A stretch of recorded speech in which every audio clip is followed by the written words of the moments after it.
I just wanted to say that it's just very refreshing to see a Black type 1 diabetic. When this whole thing started with my daughter, I was looking for him, and I'm like, where are you? Where are the people? I do whatever I can to break through those barriers, all barriers. It's not just diabetes, it's community barriers, school-related barriers. I've helped do write policy and procedure with 504 IEPs, all of those things.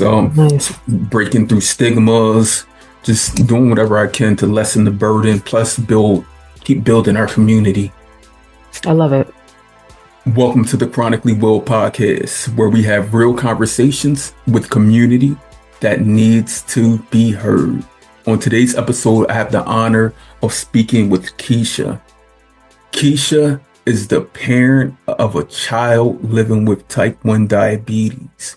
And community, if you know me personally, you know how much I love, I honor, wholeheartedly respect and admire our T1D parents, because the cape you wear, the shield you protect us with, your guidance, the whole mental fortitude that you have, that strength is beyond measure. There's no way I can truly explain it or announce it to the public, because you got to be there. You have to witness it. Those days, those nights, those second by second, it's like you were gifted an infant, I believe 10 years ago. And then you were gifted another infant 4 years after that. Yes. Keisha, that infant is every day an infant with diabetes. Yes. Every day it's a new, growing, challenging experience. And again, Keisha, could you please give our audience a summary of who you are? Definitely. So thank you, Will. Wow, you're awesome. You're amazing, by the way. Thank you. I'm Keisha, and my daughter, Savannah, she's 10. And in 2019, February to be exact, she was diagnosed with type 1 diabetes. I'll go into that a little bit in depth later, but for me, as a parent of a type 1 diabetic, I was really searching for a community. And so at the height of TikTok, or at the start of TikTok, I was on YouTube, like watching all these videos, trying to really engulf myself in the type 1 diabetes world, get as much knowledge. And I said, well, you know what, let me start a TikTok. Maybe I can find a community on TikTok. So that's what I did. And I did not realize there was such a large community of type 1 diabetics on TikTok. And so I kind of grew my following on there in my community, just posting my daily struggles with being a parent of a type 1 diabetic. But it was immensely helpful for my mental state as a single parent of a child with a type 1 diabetic. I don't think people really understand or grasp the severity of the situation prior to you having a child with a chronic illness, especially with type 1 diabetes. That's me. I have almost 12,000 people on TikTok. I'm trying to grow my Instagram, but I really appreciate TikTok, and I'm actually sad that it might go away, because I needed it. I needed it in 2020, 2019. I really needed TikTok. I needed the people on TikTok. I learned a lot just from watching different videos. I learned a lot from watching YouTube, because I knew nothing. I knew nothing about type 1 diabetes. I knew nothing. I was very green. So, yeah. You should just let you know, people who have lived with type 1 diabetes for decades, up until 2019, 2020, really 2020, pandemic made us all buckle down and learn it. Many truly knew not much about it other than staying alive. And you said, you were talking about how you will miss TikTok if it is to go, because of everything that it's done for you. Keisha, You have 12 plus thousand followers. Keisha, you've equally done for TikTok what is done for you, if not more, because you are one person. You're an individual with a child. Thank you. So TikTok, and we know those folk out there who are trying to diminish, take away what has been gifted to you, to many people across the board. I know my one voice isn't going to change their perspective, but we the people, we the people, we know the aspects of social media and how it has helped us in our growth and our continued development. Just try to get some kind of understanding of people beyond self. That's all it takes. Right. That's all it takes. But I know no matter what, you're going to continue your growth. Thank you. You're welcome. I'm loving this. This is just amazing. I commend you. When I saw you, I was like, I was so excited. I was so excited to see your content. So excited. Thank I you. needed you back in 2019. And I was available in 2019. So just take a step back. Like in I want to say 2019, that's when I became like more so on social media. It's talking about type 1 diabetes, because like it was almost like I had an epiphany. Like one day it was like, there's literally no one that looks like me. I had the same epiphany, the same thing. Like I remember the first person of color that I found via social media. I remember the first person of color I met in person with type 1 diabetes. And I knew that strength that it helped me, and it, like helped me with, like guided me and supported me, just knowing that there was someone else out there, because I've been living with type 1 diabetes. March 10th will make 22 years. Wow. And for the first 15 plus years, there was nothing. If you were to take a dive into like my old posts, and like I said it repeatedly, like I'm the only person I know that looks like me with type 1 diabetes. Yeah. And to be honest with you, it wasn't just for me. It was also for my daughter, because I wanted her to see someone who was like her represented, nothing against the other content creators in the type 1 diabetes space. But if you look on YouTube, it's a lot of white people. Sure. It's a lot of white people. And even at my daughter's school, she, there was only 2 other girls who were type 1 diabetics, and they were older than her, and they weren't Black.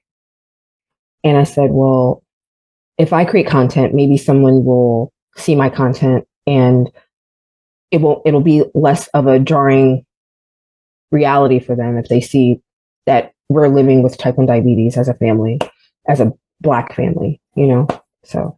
Right. Because even when we go back in history, 100 years ago, 102 years now, this year will mark 103 years since the advent of insulin. 1922, since it was first used. Back then, they didn't believe people of color could be diagnosed with diabetes. Right. It took a decade plus before a person of color in the U.S. was given insulin. Right. I spoke with, I've been speaking a lot with people around the world, globally, more so lately. And just a couple of days ago, I recorded with a young lady from India, and we were having a conversation about, it wasn't until, I believe, 1929 when the first child in India was given insulin. 7 years after it was readily available for people in North America of, say how it is, white people. And this young girl was 12 years old. And when she was given insulin, it wasn't the insulin that was available here in the US or in Canada. And she passed shortly after being given that insulin. So Yeah, it took many years, but today we know that everyone can be diagnosed with this. and live. No one is an exception to this. There's no rule when it comes to being diagnosed. No rule. But today we can live, we can thrive, we can Mhm. become equal to or greater than our than everyone else because today Mhm. the average life expectancy for a person with diabetes is 74 to 76 years. Yep. The average life expectancy for a person without diabetes is 76 years. Like, Yeah. and all of the resources are there for you for your child to Hmm. be her best. Yep. And you just have to know where to look, know where to find them. You So have to. yeah, Those resources. those are so crucial. And I'm glad you brought that up because I do. One of the resources that really helped me, I'm not gonna lie, was JDRF. Um, I don't know if that happened to you. I don't know if you got like a care package when you were first diagnosed, but when we left the hospital in DC, um, like a week later, we got a package from JDRF, and it had all these like, Mhm. nicks and knacks and things. But the thing that really helped me was they had a booklet about explaining the 504 plan and what that is and how you can incorporate that into your child's, everyday life. And that was crucial for me because I couldn't wrap my head around how am I going to manage her diabetes at daycare and at school. Like, what am I going to do? Like, this is crazy. And that was helpful. Also, I just wanted to talk about just a lot of families that I saw online were units. There was a spouse, a wife, Mhm.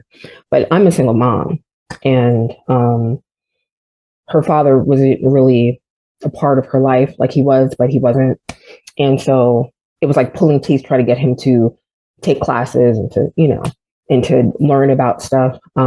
So I'm like, I'm gonna have to do this like on my own. This is like, um, so I really appreciated what JDR sent, because that was my starting point, and then I really delved into YouTube and watching everything I could consume. I watched. Mhm. So it was thank you JDRF because you kind of started the ball for me in terms of what I needed to start doing immediately to catch me up to speed. So many people. Well, first, before I even get there, again, I told you I did tap into your background a little bit. So, Mm-hmm. again, your daughter will get a chance to hear or see this someday. Um, I do want to first give you your flowers Oh, for thank you. being the amazing parent that you are, but Oh, thank you. also as your child grows into adolescence, she's what is she, 10, 11 now? She's 10. She'll be 11 in May. Mm-hmm. She'll be 11 in May. My youngest will be 11 in February, so same age. Yeah, Uh, same. and so I know that as she grow, there's going to be a lot of things that she hear, that she sees, all of those things. Um, Baby girl, whenever you do get a chance to tap into this, just know you have this community of support that it's always going to be there for you. Your mom is always going to be there for you. I Mm-hmm. do know that your father has transitioned and that he will always be there to guide you, protect you along your journey in life forever, eternally. I just wanted to be able to Thank you. gift You you did your that. research. Thank you. I truly love my people. That is amazing. Thank you. Yeah, I he passed away last year. Um, he was murdered. So yeah. understood. Yeah. Yeah. So I do want to ask how this diagnosis change and affect you when we go back to that diagnosis time and period, because Mm, I've recorded with a lot of adults today who were diagnosed at that young age. And a lot of those, I'm say that they hear that their parents truly couldn't like believe it. Like even when the doctor said like this is forever, parents were like, but they're what do you mean? young. My Like child is what? young, Right. resilient. There's no Right. we can beat this. Yeah. Well, it was like that for me, but not all the way. So my mother is a type 2 diabetic. So I had a little sense of what diabetes was, only a little bit, but not I didn't realize the severity of the situation. So just to backtrack, my daughter started showing symptoms. And I'm an astute mom. Like I'm always paying attention to, what's going on. My daughter was potty trained. She was 4, but she kept peeing, like she just kept peeing and peeing, and she was having accidents. I said, well, what is the problem? Like what is going on? And then she started losing a lot of weight. Like her clothes were like falling off. This was in like a span of like a week. Mm-hmm. And so I called her father and said, hey, yo, like something is wrong with Savannah. We got to take her to the doctor. So he was like, cool. So we went to her pediatrician. And then that's when it got scary. That's when it was scary. They made her pee in a cup. And then so they wouldn't tell me what was going on. They were just like, okay, go make her pee in a cup. I'm like, all right, cool. But when they did that, in my back of my mind, I said, okay, well, I know that might mean that she might have diabetes if they're making her pee in a cup, but they wouldn't say anything to me. They wouldn't tell me what the problem was. And so all they said to me was like, okay, we found some sugar in her blood. We need you to rush her to Children's Hospital in Washington, D.C. I live in the suburbs of D.C. I live in Maryland. And so I'm like, oh my goodness. So we rushed her to the hospital. We rushed her to Children's. It took, like 40 minutes. And then she was, they still wouldn't diagnose her. They didn't diagnose her until the second day she was in the hospital. On top of that, I was just starting my new job that I currently am still working at. And so my job required me to go to orientation. And if you don't go to orientation, you don't get hired. They will fire you on scene. So I had to leave her with her father at the hospital. My mom did come visit, but she spent like a whole day. The first day that she was diagnosed, to spend her with her father at the hospital. And I was freaking out. I was like, what is going on? And that was the most scary. She's never had a stint in the hospital. I really didn't know what was going on, for the most part, until I got back. And then they were like, yeah, we've diagnosed her with type 1 diabetes. And then we had like an 8-hour crash course in how to take care of her. They would not allow us to leave the hospital until we knew how to properly inject insulin. They gave us like an orange and told us to, put the syringe and stick it. And I was like, this is crazy. And then they told us all the things that we needed to do. And then they were like, okay, well, we're going to send you off. Bye. Manage it. And we're like, and not me, because she was going home with me. Not that he wasn't supportive, like he was very supportive, but I knew that I had a huge responsibility in having to manage this by myself. I didn't know anything about CGMs, pumps, because she was started off on a sliding scale. So I was physically giving her injections like all day. It was overwhelming. And once I did more research, I said, this is for life. Like, what am I going to do? I can't manage this. I broke down. I was crying at the hospital. I cried when I got home. I was like, this can't be my life. This cannot be our life. So that's how it was for me. Those breakdowns and cries just let you know, Keisha, I am an almost 42-year-old man um, who has lived with type 1 diabetes for 22 years. I was diagnosed at 20 years young. I do break down. I do cry. My wife has caught me in the kitchen at the counter, just standing there, and she comes, puts her hand on my back and rubs it and like, you okay? You okay? Like it happens. And I try to emphasize that and let people who live with diabetes know that the parents, the caregivers, they equally go through that mental strain, that burnout, that sense of confusion, because, I mean, Did anyone at the start of this tell you, Keisha, it's not your fault?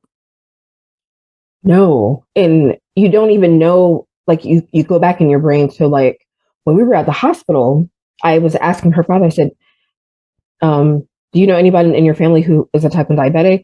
No one on my side of my family is a type 1 diabetic.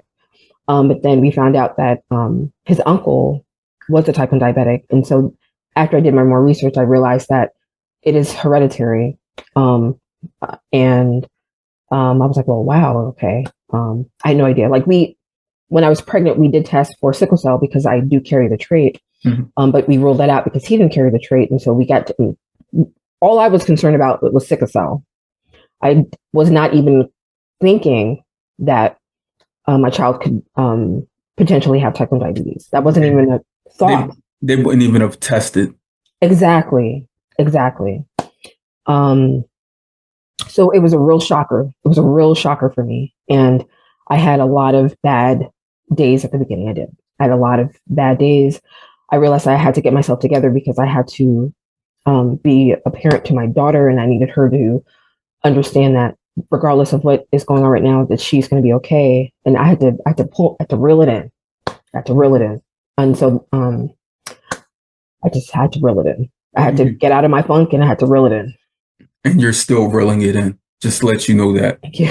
Even though, like, I know community means everything. Like you were speaking about JDRF. Many people don't know, like, JDRF is a great resource in the community because if it wasn't for the likes of JDRF, it was literally the first juvenile diabetes research foundation or facility. Like, it was the first.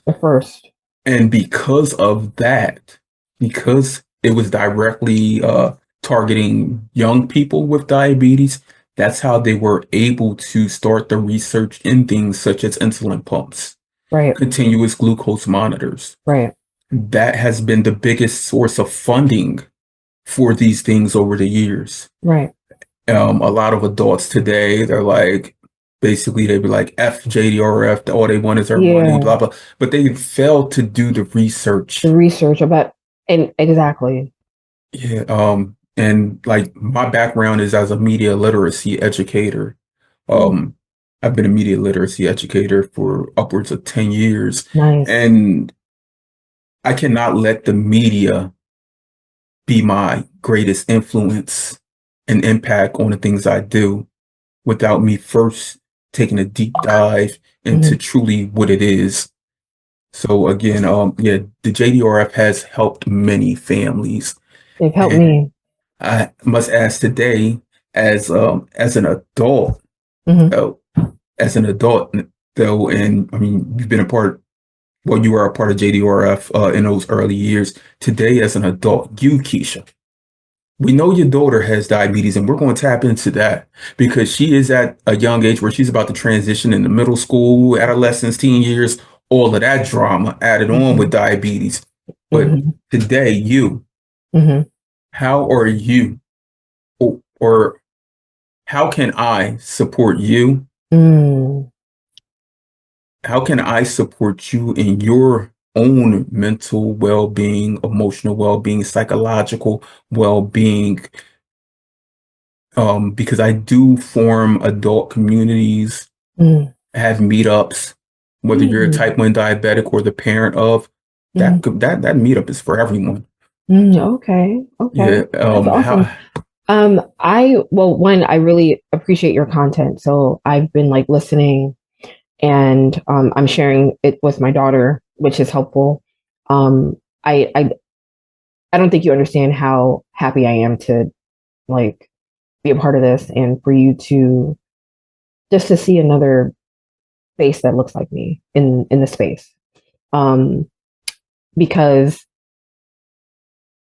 I needed that. And so on my way to building my TikTok and whatnot, I did meet a few other Black type 1 diabetics, but I didn't really meet any parents of children, but like Black parents of type 1 diabetics, and that it's very nuanced, and that is what I was looking for when I started my TikTok. But because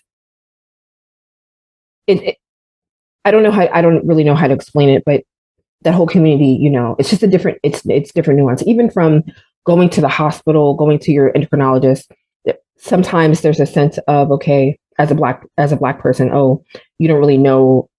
It's perceived like, okay, we don't really know what we're talking about. You always are having to defend your decisions, um, with managing your child's type 1 diabetes, and it's just a different nuanced thing. And it's a conversation I would like to have with other Black parents of type 1 diabetics to see if they're experiencing the same thing.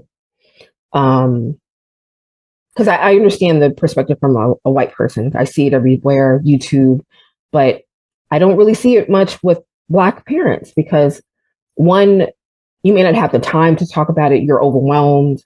I know there are other parents out there of of type 1 diabetics who are Black, but I don't see them, you know? So that's what I'm looking for in the space, to communicate with other Black parents who have, and I know it's a whole community. It shouldn't matter about color, but sometimes there's a bit of a nuance that I'm looking for that nuance. Keisha, I'm going to call it, say it how it is. We just had Thanksgiving. We had Christmas. When you think about like the foods and the desserts or whatever, if you want to go over to your neighbor's house, your friend's house, your cousin's house, you know what they're going to be cooking, right? Yeah. You know the conversations that are going to be held, right? Yeah. And you're going to be prepared for them, right? Yeah. Even if they're on the spot, like, Keisha, where are you? Like, who your new boo type? Like, how you're going to respond and react to that. Yeah. Those are the groups you need. You need those groups. Yeah. You need people like-minded. Yeah. Yeah.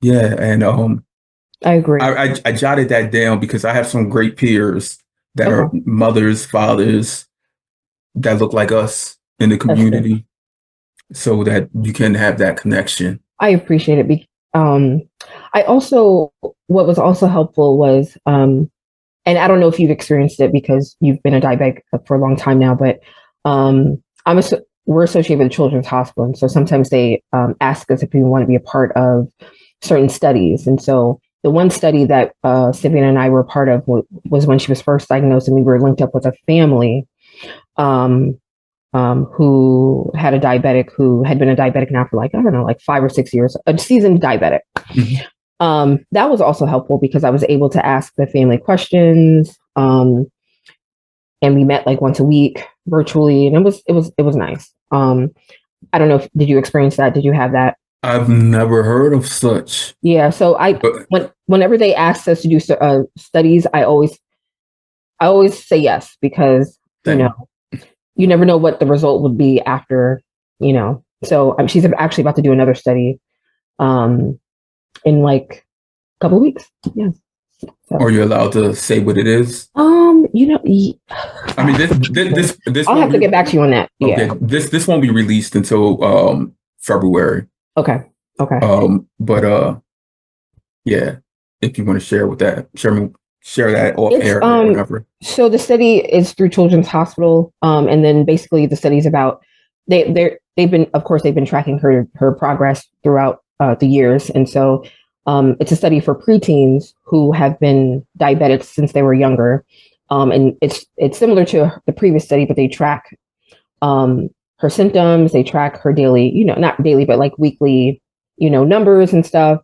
And then they also, of course, pay you. They give you a little bit of a stipend. To be a part of this, a part of the study.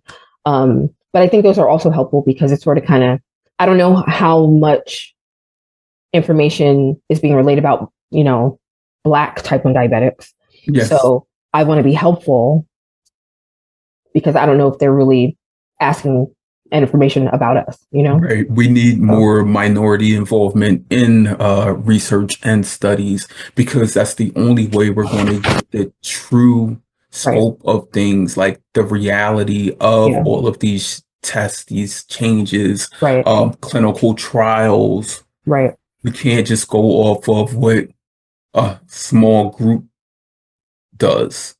Exactly. You have to have everyone involved. Yeah, I'm always checking off the box to see if I qualify for these studies because, I mean, Yeah, representation does matter. it matters. It matters. So, yep. So that's what I'm doing. But yeah.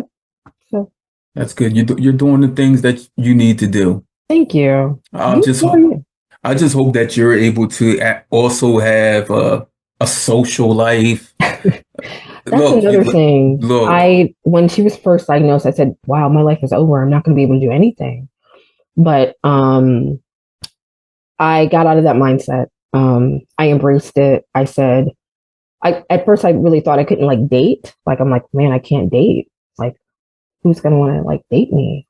But You're saying things right now that I have jotted down or I have in notes for like your child moving into teenage years and young adult years because mm, you're saying that, as a parent, right? yeah, just I'm like, just think about how, She feels, yes, yeah. Oh man, or will. oh So, real feel, yeah, right? we're not, And that's another thing. Not only as a parent, you have to think about yourself, but I'm constantly thinking about how people will interact with her, how she's going to feel at school, like wearing her devices. That was a thing for a while. The kids would come up to her and be like, "Well, what's that on your arm?" And what what is that? What is that? And so there was a period where it was affecting her.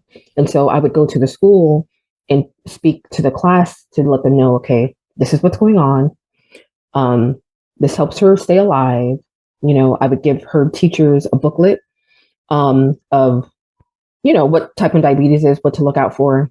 Um, I gave her daycare like a YouTube, like a video, like I made a PowerPoint presentation so that they could understand, you know, that's a whole another nuanced thing. I don't know if your parents had to deal with that, but having to deal with the daycare, had to deal with the schools, having to have conversations with them, making sure that they follow the 504 plan. It's a whole thing. Every year I actually get nervous having the 504 plan meeting with her school because it's a lot of pressure. The state comes, um, the assistant principal's in the meeting, her teacher's in the meeting. It can become very overwhelming. So there's some great templates that are out there for children that yes, are type 1 diabetics that need 504 plans, yes, and they are continuously being updated. yep. Um, and I'm sure you have a template as well. I do. We have the same template. We just update it per the Mhm. nuance things. Like she just got a cell phone. I think I told you. Right, you And told me so she was getting I know one. we had the conversation about, well, why is she still using her receiver? Uh-huh. I was wondering. But it's because You told me no I told you, explanation yeah. needed. Okay. I was just like, she broke two of her Dexcom receivers. And so I was like, all right, I'm not ready for you to have a cell phone yet. But now she has a cell phone. So, but she's still going to use her Omnipod receiver because we'll just keep that. But yeah. Got you. Well, we were just talking about 504 plans. Yeah. But before I tapped into that, I wanted to go back and ask a question Sure. about her diagnosis and Yep. being so young Mhm. when diagnosed. I'm sure that today, like diabetes is all she knows. It is. Like, Well, yes and no. So, because sometimes I'll ask her, I'm like, do you remember what it was like before you were a diabetic? And she said, no, not really, not really. She remembers a couple of things, but to your point, yeah, all she knows is diabetes. Yeah. right, to a lot of young people when they growing up, if they were diagnosed as toddlers or such, what they do recall is seeing their peers. Like a lot of the things they may say, like, yeah, I remember this cake at so and so's party or being in this classroom with all these students, and that's typically what they recall. Yeah. Many of them don't recall even like going to doctor's visits, Mm. hospital stays, Oh, but she remembers her hospital stay because it was really important to her because she spent it the one day with her father because I had to go to work And she even brings it up now, even at his funeral. She remembers it because they gave her Legos and people came to visit her, like the staff, Mhm. and it was just a good time that she had. It made the experience less scary for her, the time that she spent with her father. So she does remember that, and um, the other day she just was like, mommy, sometimes I don't even remember that I'm a diabetic, um, and I was happy to hear that because she kind of feels like she is normal, even though she knows that she's you know but the thing that I like that she said that was um, because she's wearing the Omnipod, she Mhm. sometimes forgets that it's even on her arm. And so she's like, oh, I forgot. So it's like now, like someone that she doesn't know will come up and be like, oh, what's that on your arm? And she's like, what are you talking about? Oh, and then she's like, oh. And so Mhm. that makes me feel good because for the longest time, I just, I want to protect her. And for the longest time, I just knew that there was going to be times where I wouldn't be around her and she would have to experience constant questions, barrage of questions like, what is that on your arm? And what is this? And da, da, da, and why do you do it? And why do you have to leave class? And, but it's getting a lot easier. So I'm happy about that. That's good. Yeah. Because I mean, she's young. Yeah. That barrage of questions is something that no young person should have to deal Right. with. But when they're coming from peers, it's more so kids are like intrigued. They're intrigued. And I had to explain that to her. I said, don't get frustrated with your peers. Use it as an opportunity for you um, to enlighten them about your illness. It's a Okay. teaching moment, It's a teaching moment. right? Don't, because she used to get an attitude. She used to get mad and I'm like, relax. Look, every young person I know that's diabetic, like their the way that they maneuver and their maturity is like beyond measure. Like they're like real young adults. Young Like adults. Yes. like when you see like posts when they be talking about like diabetes math, I'm, Diabetes math, right? right? I'm always like What? these young people I've spoken to, like Yes. they're on point, On point. On point. right? And that's Savannah. She is on point. Like even the doctors are always shocked when she has to go get like shots. They go on this whole soliloquy about, okay, you're gonna get this shot and you're gonna da da da, and she's looking at them like, I'm fine, thanks. Right, because she's like, I mean, it's almost become innate, Yeah. natural to her. Yes, she doesn't have a fear of needles, because sometimes we have to give injected insulin when, it's like, so I mean, she is like a young adult. It's sad that they have to be that way, but it's also important that they have to be that way because right now currently I'm teaching her how to take more ownership of her diabetes. I do a lot of managing of her diabetes Mhm. because she was so young. But now that she's entering into middle school soon, I'm teaching her how to apply her pod in her arm by herself, how to change out her Dexcom, um, how to do the calculations manually, just in case she wants to take a break from using her devices or using the Omnipod. And so it's new. It's a learning curve. Half the But time it's she wants me to do it, but mhm. you know, we're getting there. We're getting there. It's just, I mean, Keisha, you got to think of it like anything else in life. Yeah. She's about to be 11. Yep. She's going to get some responsibilities, Yep. right? I know for myself and my siblings, like we were all latchkey kids. Mm. Like this is like the diabetes latchkey kid It's a almost. diabetes. Yes. I Yes, didn't even think about it like that, but yeah. right. It's as long as, and I know that you are giving her directly giving her the education, support, resources she needs to be at her best. Yeah. There's not going to be too many worries other than the typical worries of living with diabetes, Right. which they all can be fixed. They all can be altered. And I question many times because on via social media, you see a lot of adults that share all of the extras of diabetes. Like, me coming from a media background, Yeah, me too. media literacy, and that when I see certain things, I'm like, that was only for the clicks, Only for the for clip. the likes, for the follows, Exactly. because it's more of us just being normal, Yeah. living Just our living your normal life. living Yeah. our normal, successful lives. Yeah. That added part where we are dealing with the burnout, where we're trying to figure out our supplies, where we Mm-hmm. can't figure out why our blood sugar has dropped so low, So, and we're right. trying to get it back up, why the stubborn high is just stuck. Like, those are just small portions. Portions. Exactly. They're not all of it. It's not. Even though that small portion is a lot to someone who doesn't know anything about diabetes, Exactly. but to the person living with it It's or the everyday life. caregiver, yep, it It's is. everyday life. It's everyday life.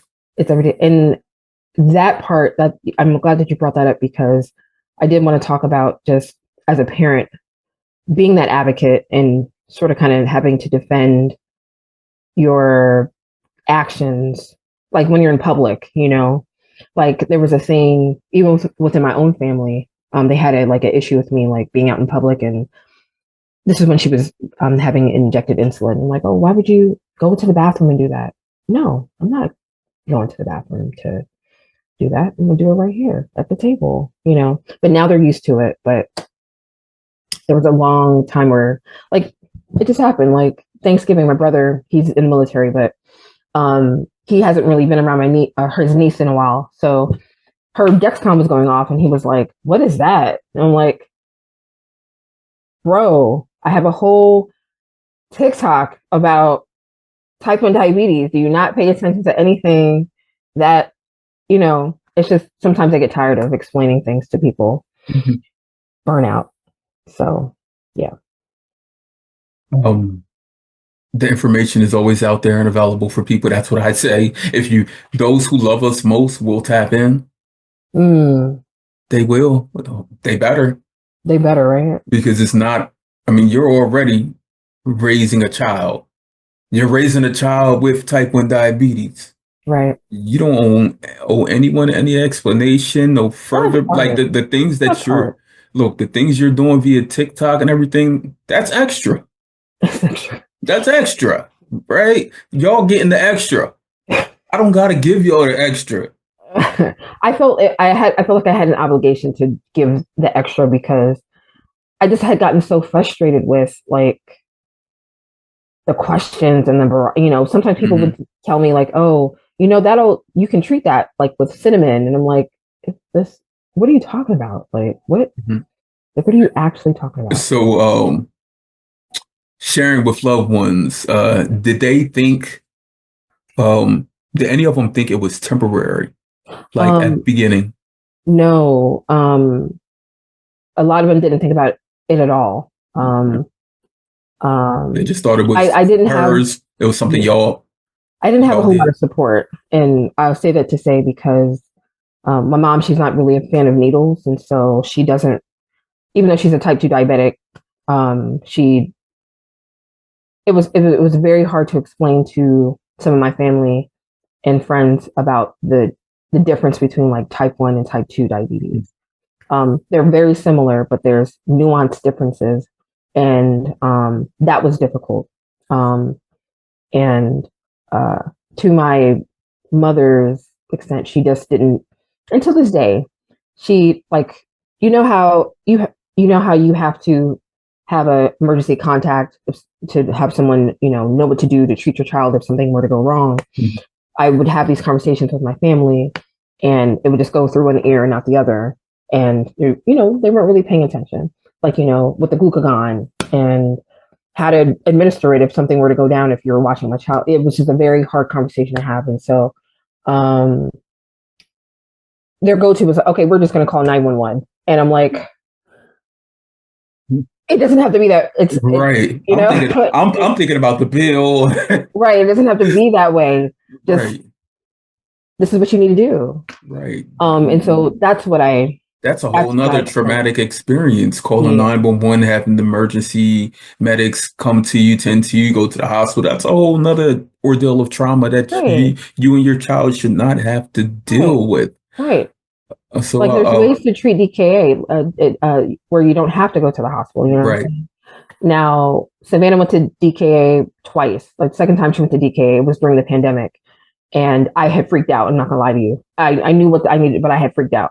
And so I had actually recorded that when we went to Children's, and that was one of my most viral videos on TikTok. Um, they were kind of looking at me like I was crazy, like, why did you bring her here? But she kept vomiting and she wouldn't stop. And so I was like, okay, I think this is serious. I think I need to take her to the hospital. Um, I had given her injected insulin. She still was vomiting. So I said, let me just take her to the hospital. But now I feel more confident in my response to, if her pod stops working and she hasn't gotten insulin for like, I don't know, 4 or 5 hours, I feel more confident in, okay, she doesn't need to go to the hospital. I know, I know what to do. But that's one thing for me as a parent to understand. It's another thing to explain that to a family member. Right. So those are yeah. How was that with trust is a lot, especially as a I don't parent. trust people. Like because I was looking at some research and studies recently. Last week they were talking about it was like clinical studies, and they were saying that you should not allow your child to sleep over at Nope. people's houses Nope. and I things don't. of that nature. No. And that's what I was about. That's what I like. Other than Mm-mm. my mother-in-law, Mm-hmm. my kids never spend a night at No. anyone's house, and No. it's more so. I mean, she understands and knows everything like we do. Yeah. But yeah, that whole trust, it's not more so like I don't trust you. It's more so like you just don't have the information I have. Like you You can't do don't. You this. can't do right. Can't, can't do this. Like I was reading a post on the Juicebox podcast Facebook page a couple of days ago, and Mm-hmm. or I think it was yesterday. A mom said that she let her ex-husband who Mm. has passed, her ex-husband's stepmother, Mm. or no, her ex-husband's stepfather Mm-hmm. watch her son because he has an uncle that's his age, that's the step grandfather's child. So she Okay. let him stay with him. Okay. And listen to this. Uh-oh. His Omnipod failed. He like I think he's like 9 or 10. Mm. And his mom called and they like in the morning was like, how was your evening? And he's like, Mom, My pod fell off. my pod fell, but Papa he found a syringe from Nana, and he gave me my insulin Oh my god. without reaching out to the mom. Nothing. Oh my gosh. A regular syringe, not an insulin A syringe. syringe, So he like was a like he was like he gave me four. for She what? said she said send me a picture of the syringe. Please.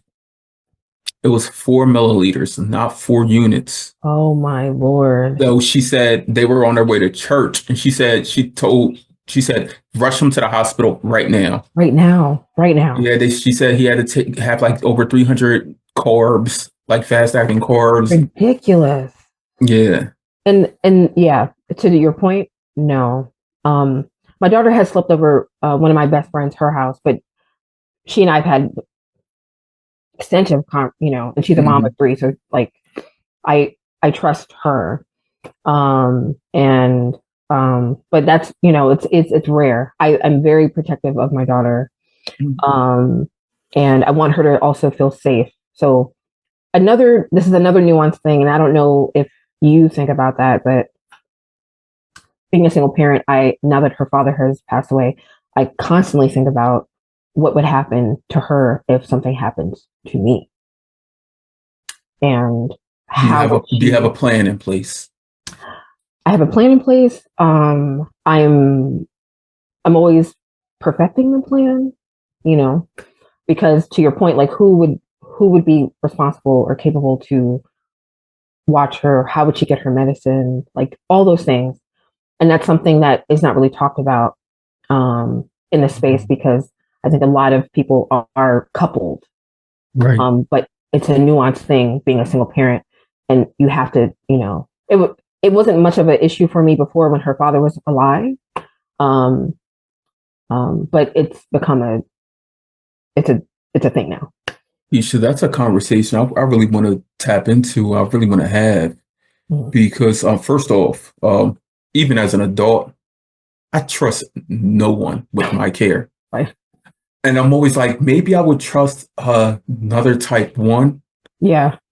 that I have seen manage and everything. Maybe I think I may be able to, but I Yeah. don't trust a doctor. I don't trust a nurse. Like, I love my wife, but with this, Right here. like, this is my, like, it's almost like it's my baby. It is Like, your baby. It's your life. Yeah. yeah, I'm like, And I know that there will be so many questions asked, like, how do you do this? I'm like, I thought you got this. Right. I Right. thought you got this. But yeah, I did want to tap into that. Yeah. I have never held the conversation you just said about um if something were to happen or occur to you, the inevitable. Hmm. Um, It's a constant thought. It's a constant thought that I have, and it wasn't as constant when her father was alive, but it has become very constant in my brain now that he has passed away. He, out of all of the people that could potentially watch her, he understood how to manage, or at least he was willing to learn, and I can't say that for everyone that's in my immediate circle. So it's a conversation that I have with myself on a daily basis, and yeah. the family of Keisha, the family of Savannah.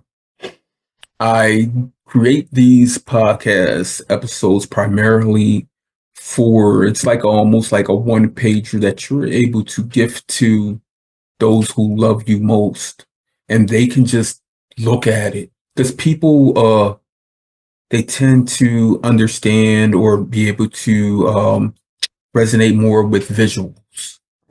This is a visual, a forever visual that can be instilled and ingrained in your memory. Um, Keisha is telling you her truths right now. Mm. She has a baby. Savannah is still a baby. She's her baby. This child has lost her father. She only has her mother. She needs support. Keisha needs support. She deserves it. Savannah needs it. She deserves it. We need it. We deserve it. I'm a grown man. We all deserve that guided support. People that just show up and just show that they care. Show that you care by learning it. You you watch TV. You're on social media, YouTube. You share these weird videos with Yeah. people all the time. I don't want to see that your dog smiles, whatever. I don't, you share Yeah. these weird things all the time. Yeah. Hood news. Hood news is always in my rotation when I open up my Facebook Messenger, whether it's from Right. my big brother or my cousin. Like, come Right. on now. Right. This is a need, a necessity for y'all to truly understand what type 1 diabetes is, Yeah. how it's managed and cared for, Right. and how Savannah will be able to live out a full and productive lifestyle. Right. You have to truly tap in.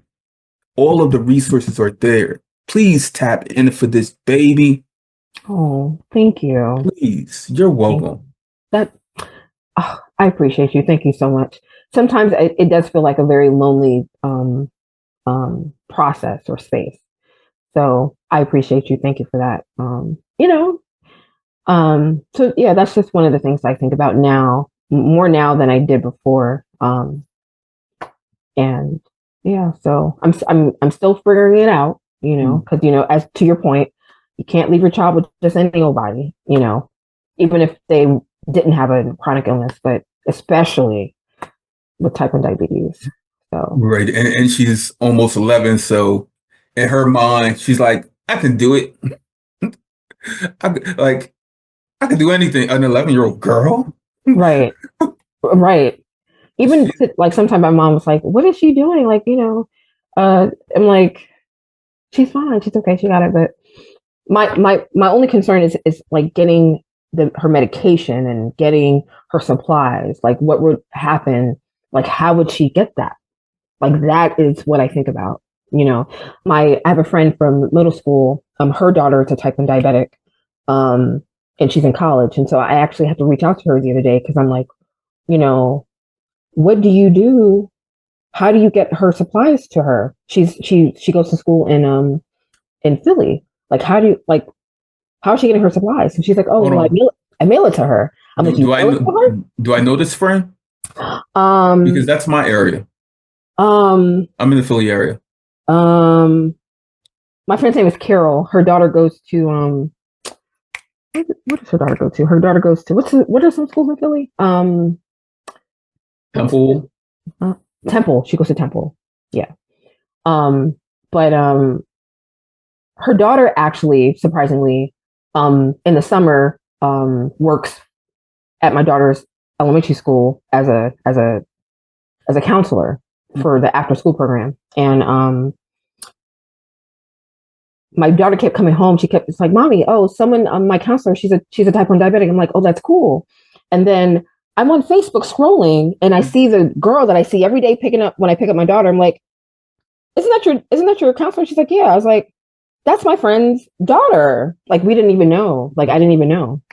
So I reached out to my friend Carol. I was like, Carol, like, your daughter's in college. Like, how does she get her supplies? She's like, oh, I mail it to her. I said, okay, that's good. It's those little nuanced things that, I can't just ask, a random person. I have to ask someone who's experiencing it. I was waiting for the follow-up question. What if it gets lost in the mail?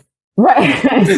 I guess she just sends it again, And so that's another thing, like Obamacare, like, I'm happy for Obamacare because now my daughter can stay on my insurance until she's 26. If they get rid of Obamacare, that will change, So there's all these little things that you think about as a parent of a type 1 diabetic. Like, you always have to be like a step ahead.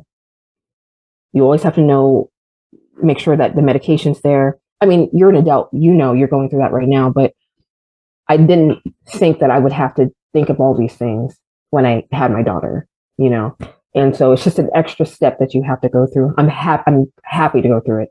I want to make her life as easy as possible because she has to deal with so much stuff. I'll take on that burden. You know what I'm saying? I'll take it. At the same time, it's a burden that a parent shouldn't have to go through. Yeah. Other than caring for their child. When she was diagnosed, no one told you these nuances. No. And I have to find a title that has nuance in it because you've repeated it so many times. Because I say it in my content. I say nuance because it's very nuanced. It's very particular. And I know sometimes like my people who follow me, my friends and stuff, they don't understand why I post so much about this and they don't understand it, but it's not really for them. It's for them, but it's not. It's for the community. I want to be able to relate to other people. I want someone to say, hey, this really helped me out. Just like you're doing, I want my content to reflect that as well because I needed that. I needed that in 2019.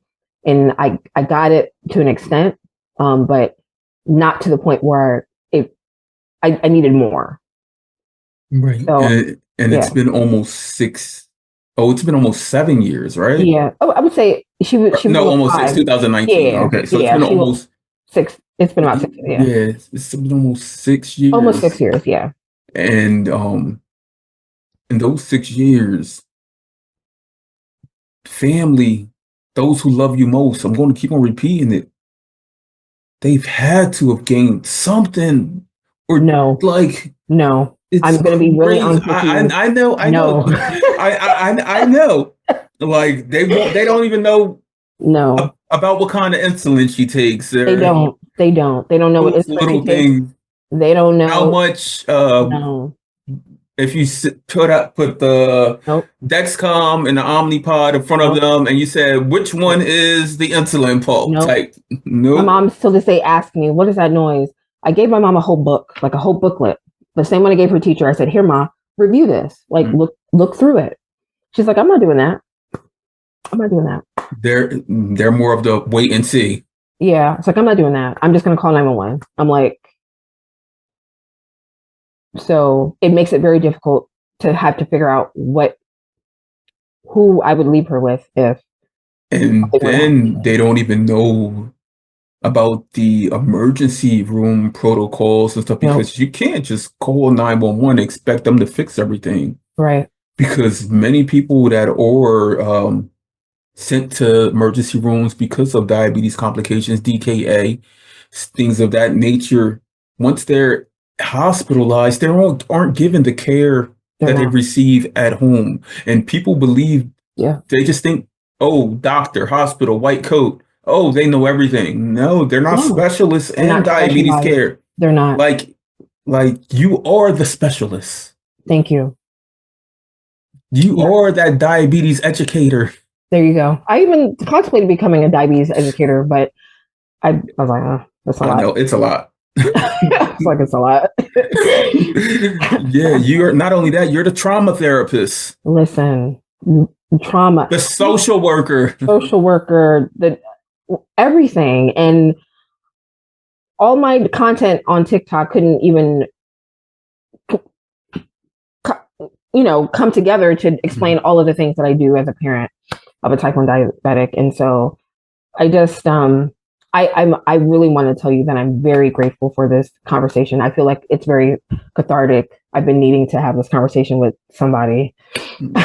Look, big brother's here. I got you. I got you. Because I got you, sister. almost, and sometimes I feel guilty for having these conversations, or creating my content because I feel like people think I'm complaining. Nah, you're not. You're being real. You're not only helping yourself, but you're helping other families. Yeah.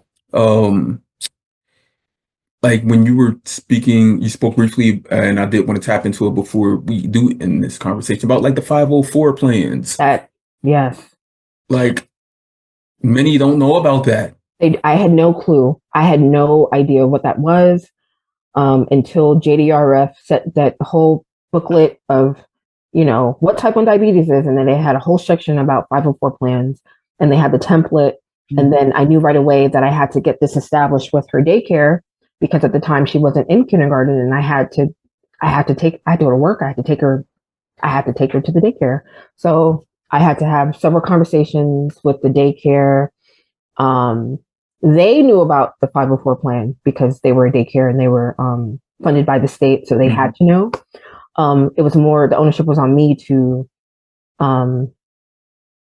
get that together. And and this is not also talked about, all of the supplies that you have to leave at the school, how much that costs, at the daycare, like the snacks. Like people think, okay, she's 4, she's 5. All she needs is a change of clothes, whatever. Nope. No. I spend so much money on snacks. Let's talk about that stipend. Where's the stipend? Where is this food stipend? This supply stipend? Like, there's no stipend. There's no it stipend. needs to be one. Like, okay, you want my child to live a healthy lifestyle? And then the nurses, I wanted to talk about the nurses at the school, because sometimes we have a back and forth. I appreciate their help. My daughter is in public school. And that's another thing about either keeping your child in public school or private school, because there's a difference. So like, because if you put your child in public school, they get the benefits of having a paraeducator. You know, I remember I took a class at Children's Hospital on how to do the calculations for the injected insulin.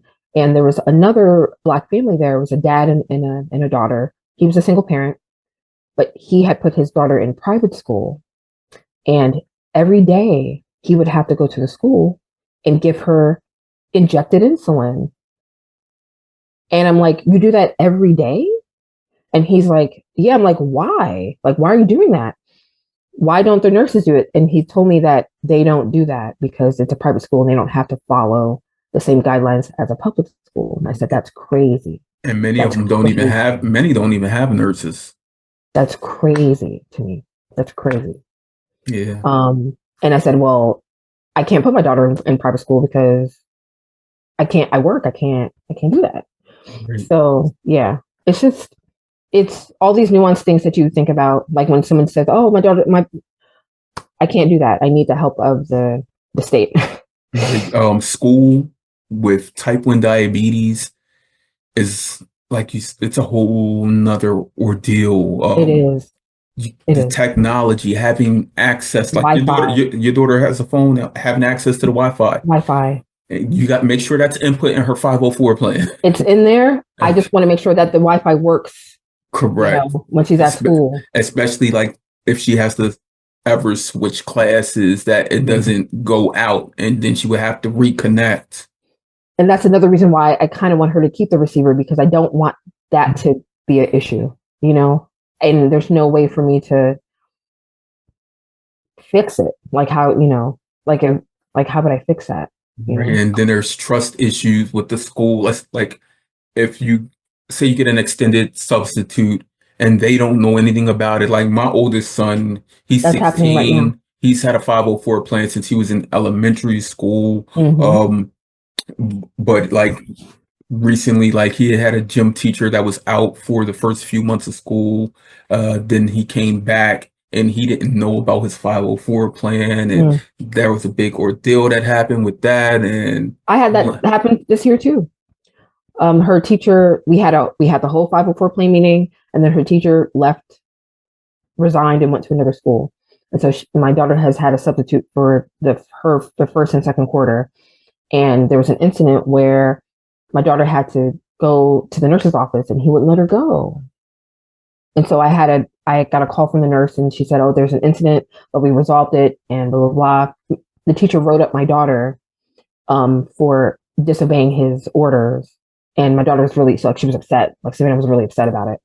But then it was resolved, but it's that part because he was a substitute.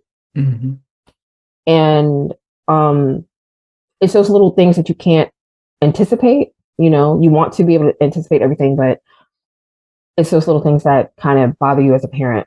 Right. That's something that should be prepared for anyone that steps into the classroom. Right. Should be a note that just says that's kept on the teacher's desk. Savannah she has a 504 plan, and if she's allowed to get up and go to the bathroom when she feels like it. Okay. Good.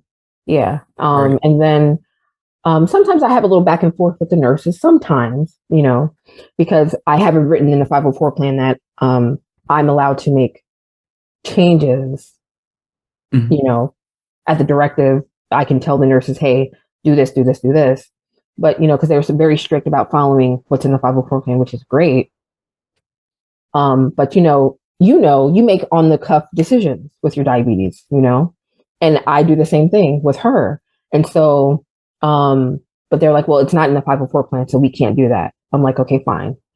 So I had to physically write it in there so that they could follow my, my advice. Cause she was going low at gym. She would keep going low. And, I would tell them, well, just take away 20 grams. Don't give her all of the carbs, just take away some carbs. And then, to prevent her from going low. They're like, well, it's not in the 504 plan. I'm like, yo, just do it. Please. Just do it. Look, that's what I always tell people. I just be like Nike. And they'd be like, I'm like Nike. Just do it. Just do it. Right. School, like I said, with a child with type 1 diabetes, it's like Oh, it's another ball crazy. game. And I've spoken to so many different It's families and crazy. tried and assisted. I've spoken, like, I just speak as a child advocate, like within schools, adult advocates in hospitals when they're, because we know how that is, Yeah, with it's crazy. adults not being heard when they're Yeah, hospitalized. Because as soon as you are hospitalized, people think like, oh, you did something wrong. yeah, Yeah. So I was asked like, your child is 10 going on 11 again. yep. Um, Hormones or That's another thing. Like the menstrual cycle, like when yes, that's a whole different thing. right. Um, like normally if her blood sugar is spiking or it's like high for a reason, it's because like she's having a growth spurt. But that whole period thing, that's a different ball game, you know? Yeah, you gotta pay attention. Yeah. So, and anything can affect the blood sugar, and you don't realize that until you're in the midst of things, you know? And so I try to pay attention to that. And I try to make sure that she's aware. But I give her so much credit because there was a point when she was first diagnosed where she wasn't really recognizing her lows. But now that she's 10, she feels it. She's like, Mommy, I'm low. She already knows she's low before even before her Dexcom even says anything. And so I really think that's pretty awesome of her to understand her body and understand when she's going low, and knows how to manage that on her own. So Um, so Keisha, I did want to ask as we do wind down yep. um about because we did have a conversation about trust, Yes. about I want to talk about your child Okay. and their and her responsibility as she grows Yeah. moving forward. You spoke about like you having her do little things. Um, do you think, well, when do you think that she'll be at a point where you'll be able to release that? Because I'm going to tell you this, because it will, in the early stages, it'll be like, for you, it'll be like diabetes has started all over. Yeah. But give it a minute and you'll be like, as long as you've already taught your daughter all of the fine lines and just maturing Hmm. as a young woman, you'll be like, good. Like I can go on this date now. Like, Right. And leave her by herself. Right. yeah. That's a good question. Well, I don't, um, we've started. So like, in school, that's like for in school, right now, she doesn't have a paraeducator. So in the county that I live in Maryland, they're having some budget cuts. And so, she couldn't get a para this year. But they had warned me when she was in fourth grade that she wouldn't have a para. I could have fought back, but I said, you know what? I think this would be good for her because she can prepare for middle school. And so um, that's a start. So, like, um, I've given her more autonomy to be able to treat her lows in the classroom. Not like if it's like a severe low, but not to the point where she needs to go to the nurse's office like every time she's low. Like we have snacks in the classroom. She can go grab a snack, test her blood sugar and um make sure her Dexcom is actually accurate. And then if it is accurate, treat her low. And if she doesn't come up within like 15 minutes, then go to the nurse's office. You know what I'm saying? And that conversation I actually had to have with the nurses again because it was in the 504 plan. And I guess the nurses forgot because we had a back and forth recently about that. And so when she saw her endocrinologist the other day, I brought it up to them, and I really appreciated. I appreciated her because she advocated for me as well. Um, because she said, yeah, Savannah doesn't need to be going to the nurse's office every time she's low. She can treat the low in the classroom. So we started there. I'm having her put her pot on her arm by herself. She already knows how to use her devices. Um, And I told her when she's 12 that I want her to go to diabetes camp. So I'm looking into that. Because I want her to be around other type 1 diabetics so she can have a sense of camaraderie. You're But not going to be in a parking lot. no, because it's far away. It's like a sleepaway camp. So that's kind of nerve wracking. There's a bunch of them around. Yeah, but I feel like she would be okay. Like out of all the places she could go, that would be the safest place for her, amongst other type 1 diabetics, right? Like what I said about the trust. Maybe another type 1. Right. Like hold you accountable. So I'm open to that now that she's getting older. But I do want to give her more responsibility because 1, it'll put a little bit of ease on me, but 2, I want her to feel confident because there's going to be a time where I won't be around and she has to do it on her own. And I have to kind of release and let it go, Yeah, I just had this like thought in my head where I'm picturing, because I mean, she's going on 11. So you're teaching her things around the house also, like different things she can like to cook and how to clean. Yes. And I was like, oh, let's incorporate diabetes into that also. Yes.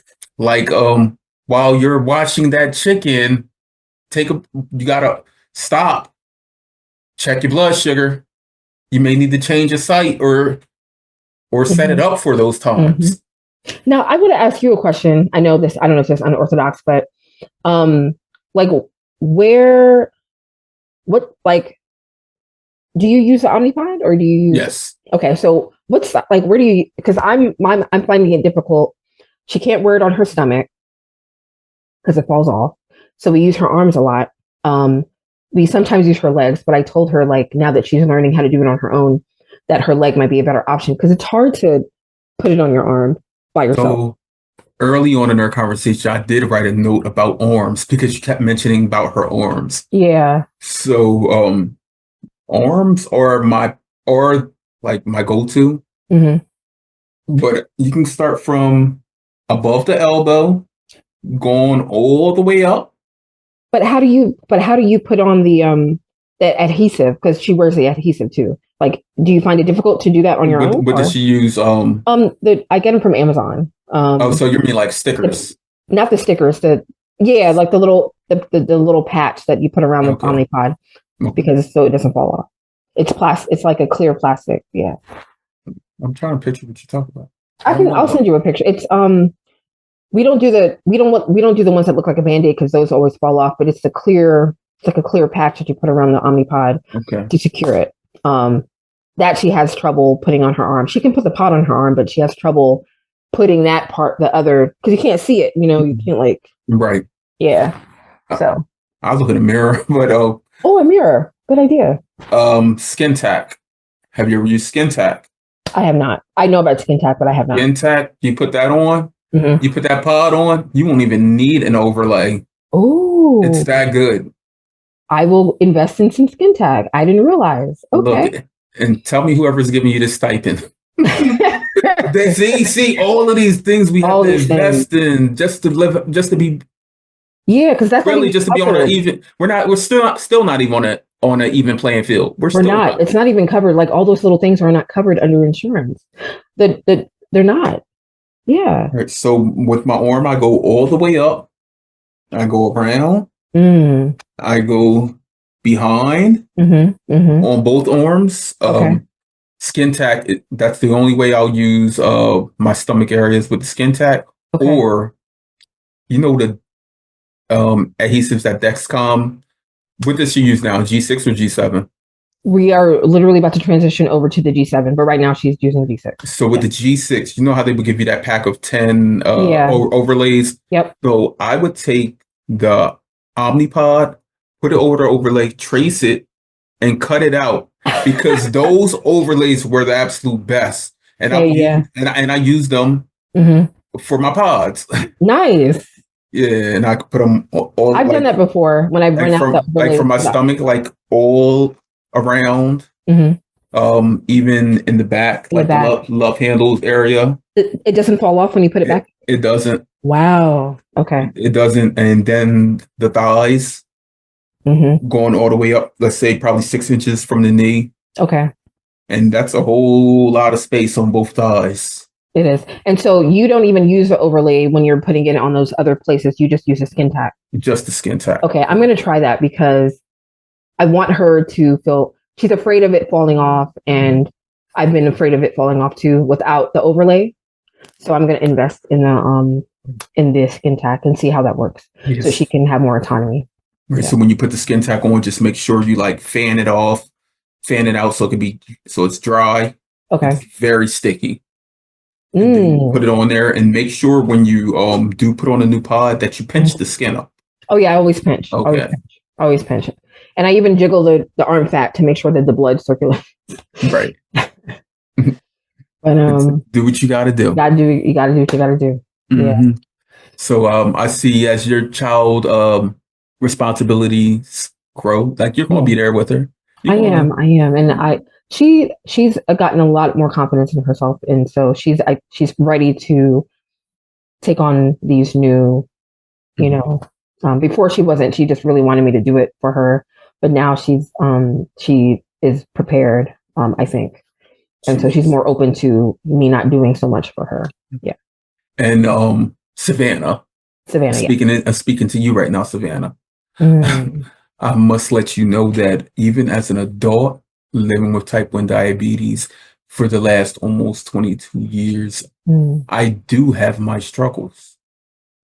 Just know that your struggles, our struggles, remember this.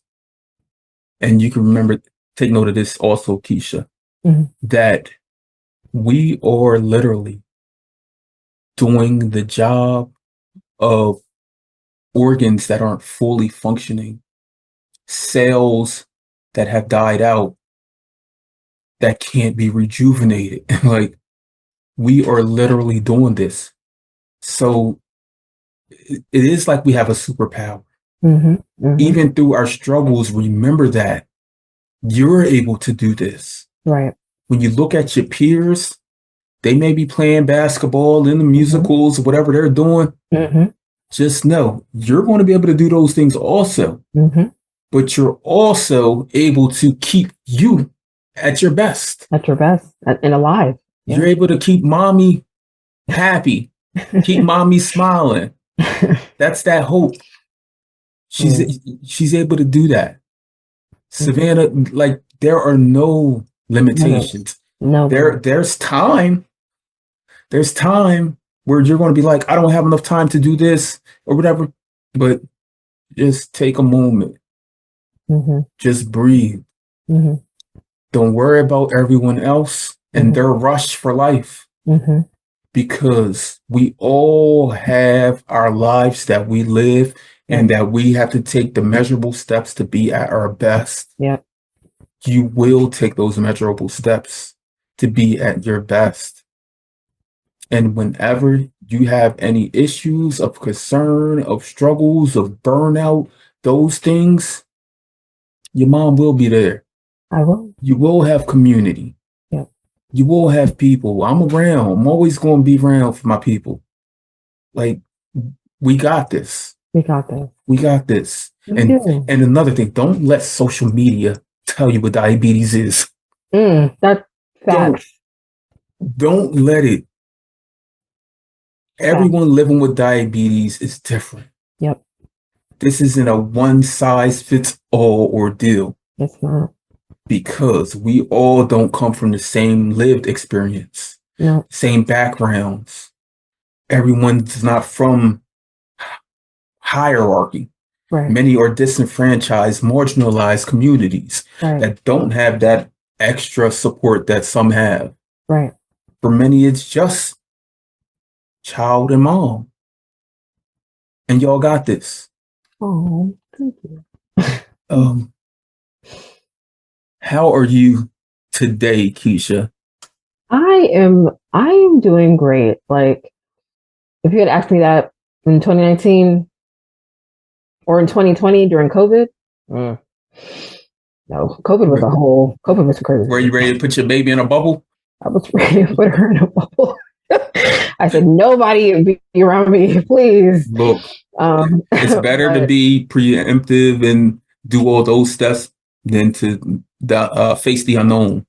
Yeah, I was so scared during COVID actually, but I'm doing great. I had my moments. I felt it a little bit more. I told you when her father passed away. It was like how you put it. It's like diabetes started all over again. Because I had to have different conversations with myself about managing her care. Same conversations, but a different thought process. But I'm doing great. Like I'm dating, and my perspective on diabetes is way different today than it was when she was first diagnosed. And we just we take it one day at a time, and we try to educate people who don't know. And She's more open to educating people and not getting frustrated, which is I'm happy about. Her perspective has also changed, and she embraces um, being a type 1 diabetic. I even asked her the other day. I said, Savannah, we're coming out with all these new advances in type 1 diabetes.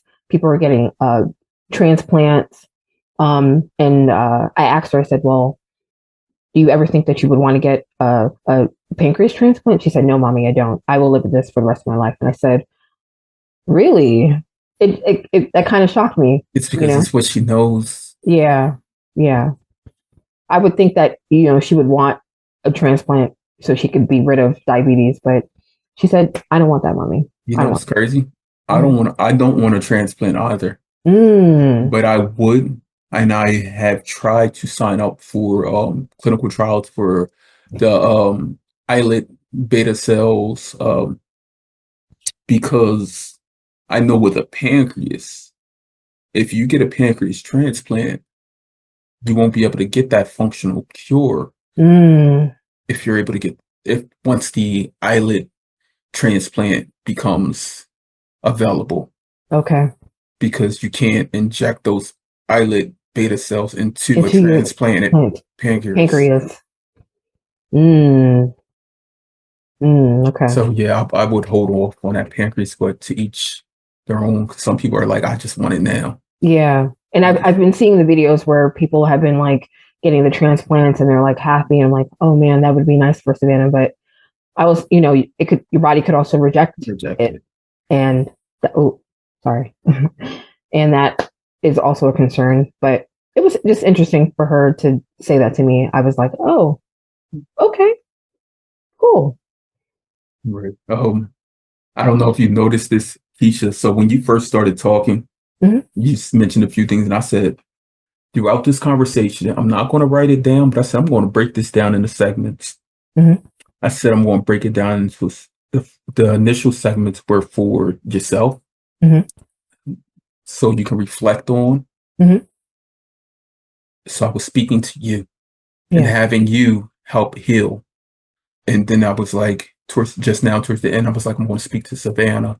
But in Hmm. between there, we spoke to your family, Yeah. those who love y'all most. We Yeah. spoke to the nurse, Right. to the school, to Right. her peers. So when this is released, everyone may not want to hear the full thing, just like Right. they don't want the book in front of them. But you did speak to your mom. I did. It's easier to just share a link It is. and Yeah. to be on repeat, like you said, Yeah. having to continuously state the same things over Over and and over over and over again. and over again. Yeah. So yes, we broke down these segments, and I did not put nuance in a title. I titled this "Raising Savannah," Oh, thank you. and that you're welcome. It was a play off of a movie from But, uh, on Netflix, right? no. Oh no, not that. This is a movie I don't even know if you've seen because I'm a bit older than you. um, Holly Berry, Hmm. Oh yes, raising Isaiah, losing Isaiah. losing Isaiah. Yeah, So I was like, raising Savannah. that's so cute. Thank you. That was a tough movie. That was a It was Yeah, that was a tough movie. um, a mother raising a child living with type 1 diabetes is a tough life. Mm, It's a tough reality. Mm, Like I said earlier, some people, like many people, can easily tap into all of those feeds and watch those strange videos and comment on those things. They should be able to comment on your reality, tap into that. Even if it means a family group chat where, like, you may just mention something and someone responds like in a way that's inappropriate. It's a moment, it's a teaching and learning moment right then and there. right. And to your point, I think a lot of people avoid the conversation. They just assume that you're doing okay. If you're not talking about it, they just assume that everything is fine. And so sometimes they don't even ask, you know? And I think this will be helpful. So I will share it with, my family and my friends. Um, but again, I really do want to thank you because this was very cathartic for me. um, and I just appreciate you. I really do, you know. And Thank the you. fact that you saw that this was a need says a lot about you as a person. So I appreciate you. I really do. Thank you. I wind every conversation down with Hmm. this one question. You've already said you've had a conversation with Savannah about getting a transplant, Hmm. but I'm not going to speak about a transplant because Mm. I see functional cures are Mm. on the horizon. Hmm. We've Hmm. seen them. We've Hmm. seen people get these The, islet beta cell yep. Yep. transplanted, and now they're working on doing them so they you won't have to use anti-rejection meds. Rejection Medicaid, right? Yeah, and It's it's amazing. it's been working. It has been working. It It's been has. working. So on that day, Keisha, Hmm. on that day, and this is the first time I've asked a parent this, Ooh. on that day, when you Hmm. find out that your child is fully cured Mm. of type 1 diabetes, Mm. I know it's going to be another like try like you can't believe this. Like I how? can't. I can't. Yeah. And you'll be underneath her nose for a minute, You're but like, almost like, are you breathing? Like you know how we do as parents with the right. Like, infants. you alive? Yeah. But on that day when a full functional cure is here and available for not only Savannah, but for everyone, Mm. and we are all getting this cure Mm. because we know um, the government doesn't want us to have diabetes. Mm-mm. They want the money. They want People the want money. money, but there's a lot that goes into this. If we can rid the healthcare system of diabetes, they'll be able to do so many other things, like they have done with other ailments, other diseases once they've rid of them. Exactly. Hospital rooms will be able to be filled more. Like, Exactly. remember during the pandemic, like Mm. couldn't get in. Could not get in. People were out in tents. Mm. So on that day, Hmm. you find out, I call you. Okay. Ring, ring. Answer the phone, Keisha. Ring, ring. All right. Hello. Hey, Keisha, I am fully cured of Mm. type 1 diabetes. And Mm. I've been looking across my feed. Everyone's talking about how they're cured also. Mm. Savannah's cured. Savannah's cured, Keisha. Mm. She's fully cured. He's fully cured. Ah, I Keisha, would break down in tears. on that day, what do you do? Break down in tears. Break down in tears. Um, and just thank God. But honestly, just be in tears because for the past 6 years, this has been my whole life. It's been my whole life. I don't. It's hard to think about what life was before diabetes. Even for me, I remember it, but this is all we know. You know. So I would really just be on my knees thanking God because it would take a lot of my worries away about my daughter's future, like what is going to happen to her as she gets older and tries to manage it on her own. So I'm praying for the day. I'm praying for the day. Keisha, I'm an emotional thug. I am. But you just touched me right here. Mm-hmm. For real. I was asked 2 days ago, after I asked the young lady from India what she would do. She said, what would you do? And I said, I've only been asked this question once before, but I told the person, Mm-hmm. I will break down on to my knees and Yeah. just thank God. God. Exactly what you just said. Yeah, because So I gotta knock on wood. yes, because and that's why I think that's partly why I asked my daughter if she wanted a transplant, because I'm like, I constantly think about her future. Like I constantly am thinking like, how is she going to manage this as an adult? Like, how can I help her to do this? You know, so it helps me to talk to you as an adult. I only have a couple of people around me who are type 1 diabetics. Two people are at my church. One was diagnosed as an adult like you, and another family, their parents are type 1 diabetics. Their daughter is a type 1 diabetic, but they're younger than Savannah now. And I can have that dialogue with them, but they weren't always around. They were just recent. So I just appreciate this very much. I'm trying not to cry. You're good. I'm Look, trying, but they say big girls cry. I know. I know. But I really appreciate this. Because I don't get to have these conversations too often. I'm normally doing the talking. And so it's just been a very nice dialogue to have with someone who understands where I'm coming from, and where my daughter's coming from. And I feel a sense of community.